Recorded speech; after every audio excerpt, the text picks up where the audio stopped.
Moçada, então nessa terceira aula sobre alguma poesia do Drummond, vamos deschavar aqui o livro. Vamos entrar de cabeça e analisar as características centrais sem as quais você não pode ir para fazer sua prova da FUVEST. Boa aula!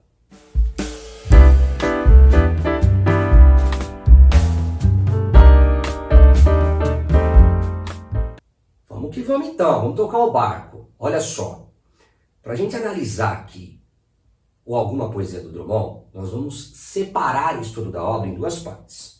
Primeiro nós vamos discutir o que o livro possui de importante do ponto de vista do estilo empregado pelo poeta, ou seja, do ponto de vista da forma, do ponto de vista estético. E depois a gente vai discutir o que o livro tem de relevante do ponto de vista do conteúdo, dos assuntos tratados e como ele expressa esses assuntos. Bem, esses dois aspectos, forma e conteúdo, estilo e assunto, eles sempre têm que ser analisados do ponto de vista do resultado final, que é a conjugação dos dois. Essa é a grande obra de arte, aquela em que forma e conteúdo dialogam. Então vejamos aqui, comecemos com a questão do estilo. Em primeiro lugar, a gente precisa lembrar que o Drummond, neste livro, embora, estou insistindo nisso, embora ele seja um poeta que esteja surgindo literariamente na década de 30, que é o período histórico de surgimento da segunda geração do modernismo, a geração de 30, o Drummond, ele recupera e radicaliza os princípios estéticos e literários do modernismo de 1922. Ele é um continuador, portanto, do modernismo heróico. Então, nesse sentido, ele vai fazer uma poesia na qual ele vai tematizar o cotidiano, ele vai se utilizar de uma linguagem coloquial, que é a linguagem do dia a dia. Ele vai fazer um tipo de poesia que rompe com os padrões estabelecidos da poesia tradicional, exceto no primeiro poema do livro, Poema de Sete Faces, que aí ele vai seguir padrões, depois a gente vai discutir por quê, é um poema bastante complexo, e vai se utilizar como grande ferramenta, grande marca do livro. Se você me perguntasse, me dê uma característica do livro que seja extremamente relevante, seria o humor. O humor. Esses aspectos que eu enfatizei são características do modernismo de 1922 que ele está recuperando. Agora, particularidades aqui no estilo do Drummond que eu apresento para vocês no livro. A primeira delas que eu queria chamar a atenção é uma característica bastante comentada da poesia do Drummond, não só de alguma poesia, mas que aparece bastante em alguma poesia, que é a tautologia.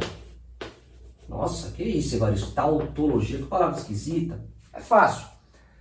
Tautologia significa repetição.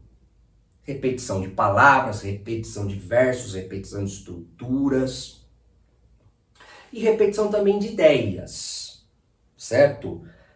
Tautologia. Há no livro um famosíssimo poema, talvez o mais famoso poema do Drummond, que nós vamos analisar, que é o poema No Meio do Caminho de uma Pedra. Um poema construído plasticamente, estilisticamente, com base na tautologia, com base na repetição.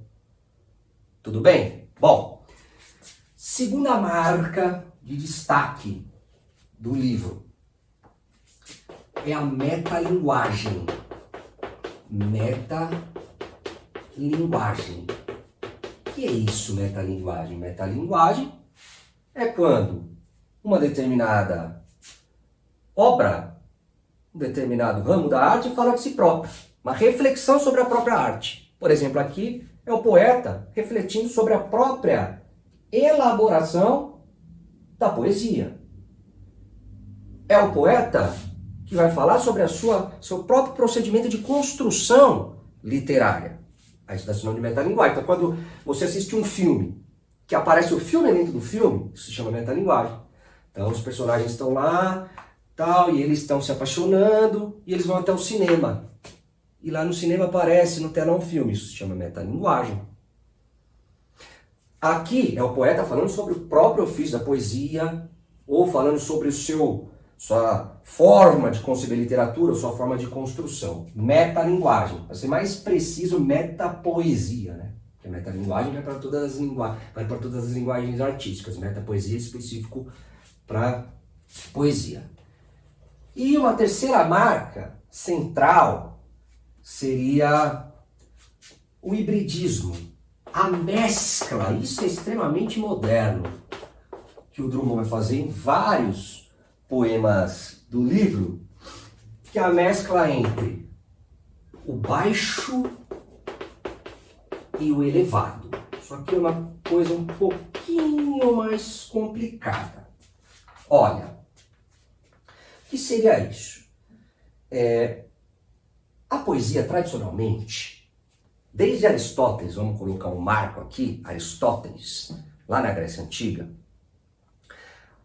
há um padrão que é seguido pelos escritores, que é, ou a obra ela vai falar de coisas elevadas, ou ela vai falar de coisas baixas, coisas ligadas ao grotesco, coisas ligadas absolutamente ao cotidiano banal, trivial.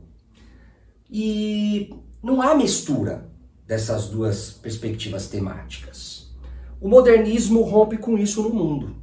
E há um hibridismo, um cruzamento, de modo que aqui especificamente na poesia do Drummond, ele vai tratar de temas elevados como a religiosidade, uma questão espiritual, como o catolicismo, como Jesus, como Deus, como o diabo, mas a partir de uma linguagem baixa e ridicularizando esses elementos elevados.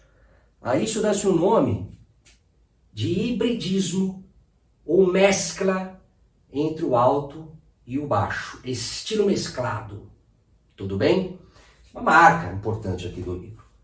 Bem, além do verso livre, dos poemas, na sua maioria curtos, que são características que eu já enfatizei que ele está retomando do modernismo de 1922.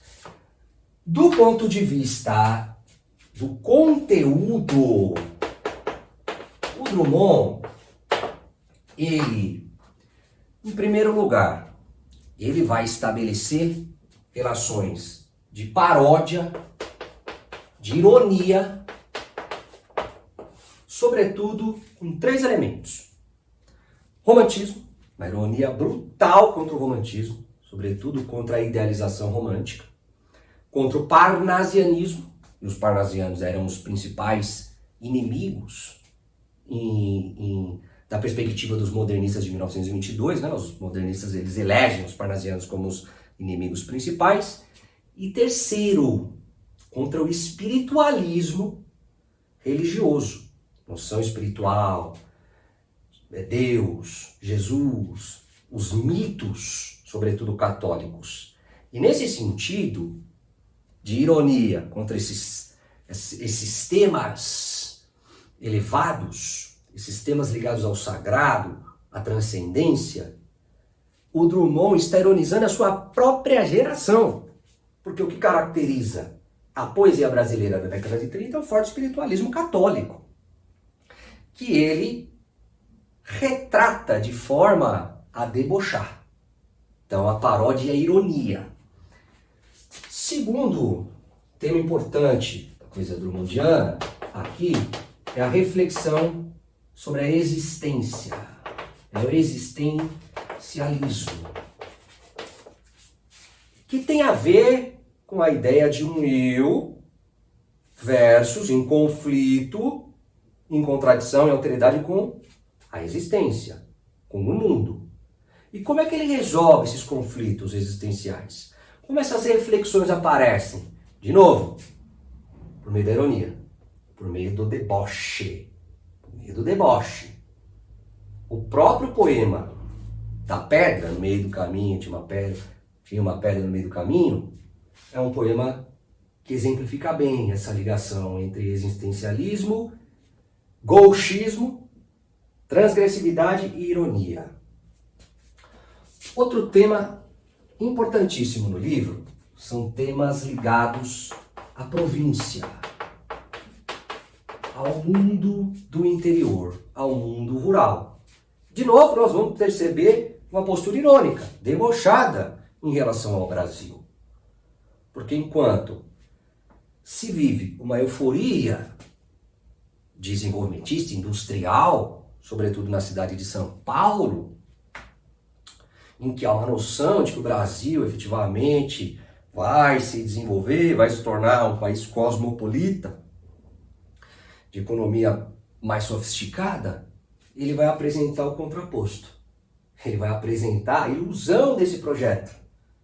Ele vai apresentar aspectos da vida do interior que é muito atrasada em relação à capital. É a província, que ele vai apresentar como um lugar tedioso, absolutamente. E dentro dessa tematização da província como um lugar tedioso, como um lugar que está em contraste com a euforia paulistana, ele vai elucidar o conflito muito forte na sociedade brasileira, até hoje te diria, entre o chamado patriarcalismo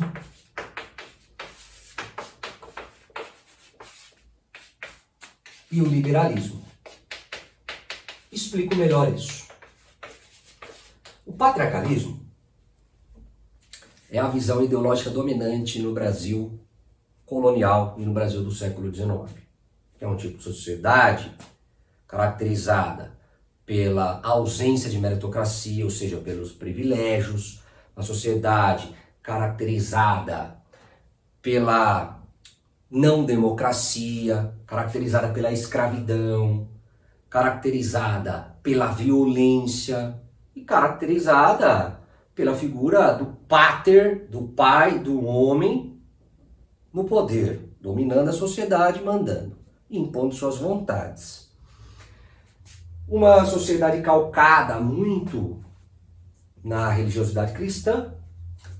Já o liberalismo é um modelo ideológico construído no iluminismo, cujas características centrais são, primeiro, do ponto de vista social, do sucesso, do fracasso, da riqueza, a meritocracia. O que mais? Democracia. O que mais? Respeito aos padrões humanitários. O que mais? Respeito às liberdades, liberdade de imprensa, liberdade individual, liberdade de imprensa, liberdade de iniciativa e trabalho assalariado. O liberalismo, ele começa a se tornar norma no Brasil na virada do 19 para o 20, com a República Velha. E os grandes centros urbanos, como por exemplo a cidade de São Paulo, são locais dominados por essa visão de mundo liberal, mais moderna, mais afinada com os padrões europeus e norte-americanos. No entanto, o patriarcalismo, que está ligado ao arcaico, ele resiste no interior do Brasil. E o Drummond, ele vai mostrar, ele vai apresentar essa temática quando ele traz aqui temas ligados à província. O que gera um grande deboche. Porque é como se ele estivesse dizendo: bom, você que é de São Paulo, você que é do Rio de Janeiro, você acha que o Brasil realmente é um país que desembarcou efetivamente na modernidade? Olha o que é o Brasilzão real. É o Brasil patriarcal. Tá? Um outro tema que eu destaco é o tema do amor. Que mais uma vez, ele vai tratar do ponto de vista sentimental, romântico? Não. Não. Ele vai tratar de forma irônica também. Por isso que eu digo, a característica mais importante do livro é o humor, a ironia. É como ele resolve as questões com as quais ele está interessado. Tudo bem? Pelas quais ele está interessado. Tudo bem? Então, essas são as características centrais de alguma poesia. A gente se vê na próxima aula. Um forte abraço.